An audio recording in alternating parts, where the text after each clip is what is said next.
Hey everyone, welcome to another episode of Plastic Hearts Podcast. Although this one is a little bit different, we're doing a kind of a mini update, mini podcast. Just lately, I've been thinking I want to wait till the end of the week to kind of surmise everything. We'll still do that. I'll still have Gavin around for sure for that. He's really the brains of everything. But I would like to kind of dissect stuff throughout the week and kind of just stay up to date on it. Especially this week, we had a lot of interesting stuff happened, so I kind of wanted to jump into it for just a short amount of time. And so one of the big ones was some Xbox and Microsoft or Xbox and PlayStation kind of updates on what they're doing next. And at least with Microsoft, they announced this Xbox SAD on Tuesday, which is the Xbox All Digital Edition. And there's kind of a lot to pick apart there. We're dealing with a all digital Xbox One S, so there's no disk drive. It's a tad bit cheaper. Comes with a couple of games, and so yeah, it's coming out May 7th. We have it for $250. That was kind of the bummer with that. It was teased for a while, or not teased, but leaked rather.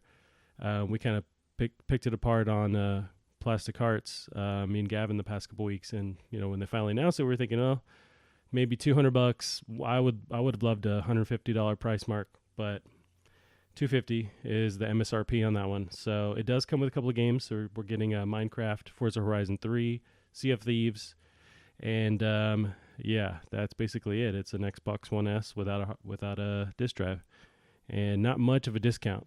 I would have really liked to have seen more of a discount there, especially since, I mean, this is just the console to get everyone on board at the end of the console generation. They didn't lose, but they are definitely behind PS4 sales. So this was a way to, even if you sell it at a loss, just to get people on board and really kind of push their whole Game Pass program to get people on board.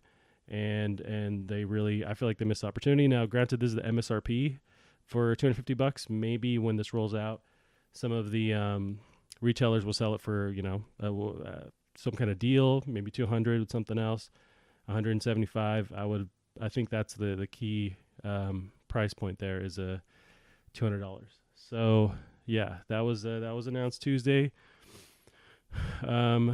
To kind of it was just kind of a wet noodle, if that makes any sense. It was just like a really like lackluster announcement for what has been leaked for quite a while for them to just kind of sort of let people down. I'm not sure who this is for really, because you can find an Xbox One S 1 terabyte for 200 with Assassin's Creed, with Division. So I'm not sure what they're going with that, but we'll see how that unfolds. That's another thing. It's 1 terabyte. It's all digital. At least throw people a bone and give them 2 terabytes, because you're expecting them to only download games. What I found interesting was with that announcement, a lot of the negativity from online anyways wasn't the fact that it was all digital. I think at this point now everyone's kind of on board with that. It was the price point. It was kind of what's in the box. So I just find that interesting, going backwards in time to when the Xbox One was initially announced, and they're really trying to go towards this, maybe not all digital, but focusing on the cloud and that kind of always-on technology. And now there isn't, and with the huge kind of letdown across the board with everyone, the negativity they received for that kind of focus to now flash forward. And that's nowhere to be seen. It's if anything, they're hungry for something that can really handle just streaming and just downloading games. So yeah, kind of an interesting change in what the market or what consumers really want. But that was a big one for Xbox. I imagine we'll get more info at E3. Maybe they'll add something to the package. I kind of doubt it, but yeah, that was announced on Tuesday. And then we got some more info on the PS5. Hasn't been announced, or it's not officially called the PS5, but they haven't officially said, as far as Sony goes, that they're working on it. This is from Mark Cerny. He did an interview with Wired Magazine, and they kind of picked his brain a little bit on what they're thinking as far as hardware goes for the PS5. So they've officially, are saying that they have been developing this thing for about 4 years, and they have some of the specs that they're willing to talk about. A big one, it seems, is that they're focusing on backwards compatibility, which is awesome with the PS4. We do have some info on. There's a bunch of hardware jargon as far as like the processing speed and whatnot. It seems to be, they're really focusing on beefing this thing up so it's a legitimate, next gen release and not just kind of reiteration or 0.5 release like the PS4 Pro or let's say the Xbox One X.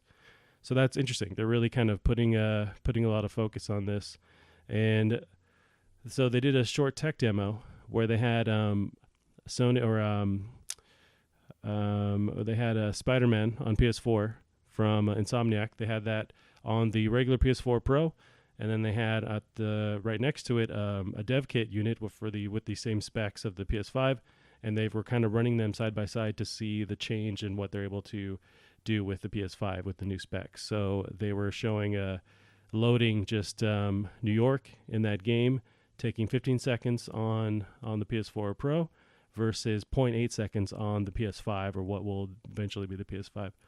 So already just kind of showing what they can do. It seems a bit weird out of place to just kind of start talking about this in this capacity. Like maybe it's just to keep everyone focused on them and keep thinking about them. But yeah. But another interesting thing was the announcement of using an SD or an SSD, so a solid state hard drive on the PS5 versus the HDD on the PS4 and PS3. So be pretty interesting to see how they tackle price with that thing, because those are still they're doable, but they're still pretty expensive. So will they do a double HDD and SSD release with that? I'm not sure, but they're focused on getting faster loading times with that SSD. So they're really going forward with that. They did also mention, having the ability to do 8K with the PS5. It's like too far, in the future to really even think about that. But that's fun. That's cool. But is anyone going to buy an 8K TV in the next 5 years? No. But they're kind of, starting to future-proof it. What will be interesting is the price point, because they're really adding some interesting features. I really think they can't go past $499, $500. It's going to be tough if they go past that. Then it's just going back to that same mentality with the PS3 and dropping the ball and thinking they're ahead of the game, coming out of the gate with the PS2 and how successful that was. They would just follow history again and drop the ball again. So I'm hoping that they don't do that. But yeah, just slight info on the PS5. And an actual release of an all digital Xbox One S this week, or announcement. Yeah, just a quick update really with what's been going on. We'll return again Monday with Gavin, and then we'll kind of dissect the whole week and take apart this stuff more thoroughly. But yeah, that was the plan. Just a quick update. All right, see you guys. Bye.